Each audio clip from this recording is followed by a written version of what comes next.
leg is broken, something is happening, you have bad news about your health, you went through loss, you missed the flight, your bag got lost, your money is lost, a robber came, someone smashed your car, you lost your phone, someone pinched your laptop, something, you just say Alhamdulillah. That does not mean let it go, let it go.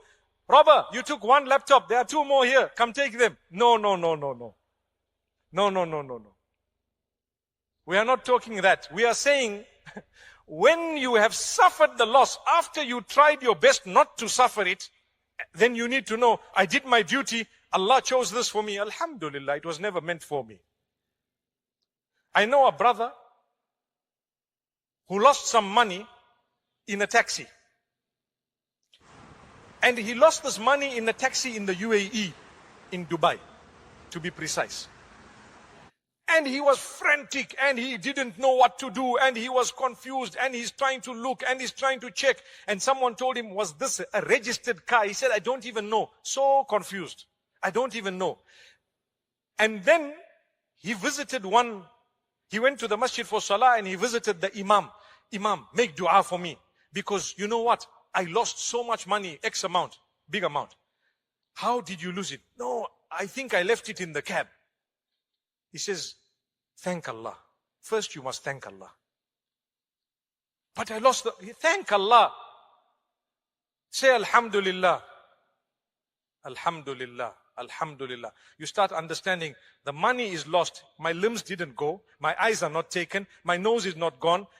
Nothing else is gone. Even my shoes are not gone. My passport is okay. To me, the passport is very important also in the sense that it would disturb your days. But mind you, that amount was quite big. Maybe we wouldn't mind the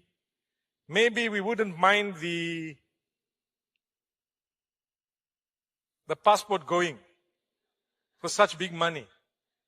Can I tell you why I paused for a moment? I remember laughter. There was a fight between Mike Tyson and another guy last night or this morning. And people were saying, I don't know how true it is, it might not be so true, but people were saying that for 16 minutes, Mike Tyson got $20 million. Wallahi, one brother in Nigeria said, I wouldn't mind being in there for 90 minutes. And losing. Why? Because I will imagine, I'm just to be punched up, I'm going to get so much of money. I said, brother, you might not survive the 90 minutes. But the point I'm saying is, human being is like this, to say, you know what? It's human, it's normal, it's natural. I would say, brother, the money or the box, I say, just give me the money and let me move. Right? When people come and give me gifts, I'm traveling, they give me a big gift. Sheikh, this big box for you, mashallah, we bought you a towel and a hat and a this and a that. In my mind, I'm thinking, brother, just give me the money, leave the box. Don't we think like that? Someone comes to you, they give you something so expensive that you are not going to use. They tell you, you know what? We are giving you this something. It's worth $3,000. I say, brother, keep it. Give me the 3,000 and let me go.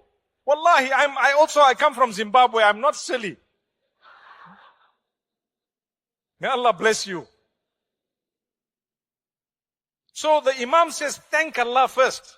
So as he's thanking Allah subhanahu wa ta'ala, alhamdulillah, alhamdulillah, alhamdulillah, the Imam says, let me take you to the police station.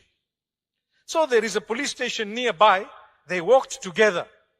The taxi driver was at the police station with the bag of money, handing it in while they were walking in.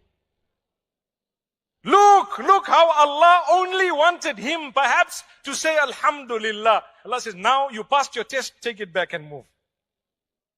Subhanallah, subhanallah. Look, this is why I say, when Allah has written something for you, it will never be taken away from you. Trust Allah, have faith in Allah, that tawheed, that oneness of Allah.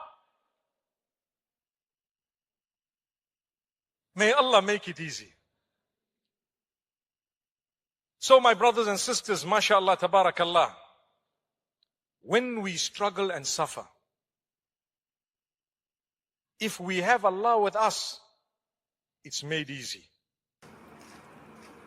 It's definitely going to be a sail, as difficult as it is. I remember always the story of Ayyub alayhi salam, when he was suffering with his ill health and his wife told him, call out to Allah. One of the narrations say he was shy to call out to Allah because he said, how many years did I have good health?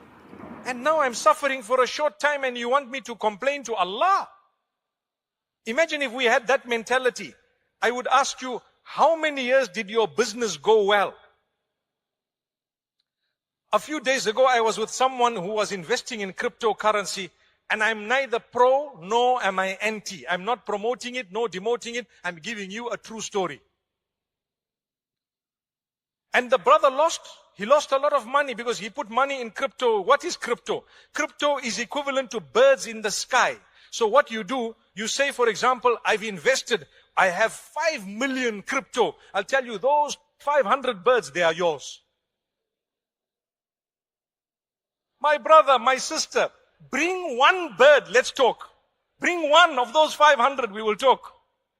The fact is, those birds, they are not yours until they are in your hand. You call it crypto, call it whatever you want. When it's in your hand, it's something. Anyway, the brother lost a lot. A few days ago, he tells me, guess what? He shows me his phone. I see a big figure. I said, what's going on? Crypto's gone up. I said, good for you. He said, I can't believe, and this is the moral of the story, I can't believe I was prepared to accept the loss. But here I am making a profit. I said, that is Allah. The minute you accept, he then says, you passed your test, let's move to the next one. That is Allah. You passed your test, let's move to the next one.